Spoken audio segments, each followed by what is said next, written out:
ఈరోజు కేసీఆర్ గారి ప్రజలు తిరిగి మళ్ళీ ఒక్కసారి కేసీఆర్ గారి నాయకత్వాన్ని, ఆ పాలనను, ఆ పరిస్థితిని ఏదైతే తిరిగి కోరుకుంటా ఉన్నారో దానికోసం అందరూ కూడా మా పార్టీ శ్రేణులు ఉద్యుక్తులై కలిసికట్టుగా ముందుకు పోవాల్సిన సందర్భం.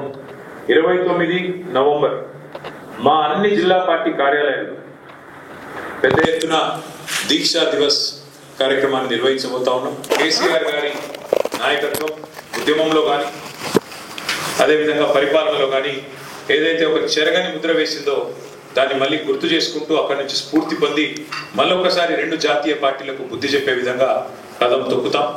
29 నవంబర్ నాడు దీక్షా దివస్తో తెలంగాణ వ్యాప్తంగా మా పార్టీ శ్రేణులు ఎక్కడికక్కడ కదం తొక్కాలని చెప్పి కూడా విజ్ఞప్తి చేస్తూ ఈ కార్యక్రమానికి అన్ని జిల్లాల్లో కూడా సీనియర్ నాయకులను ఇన్ఛార్జిగా నియమిస్తాం.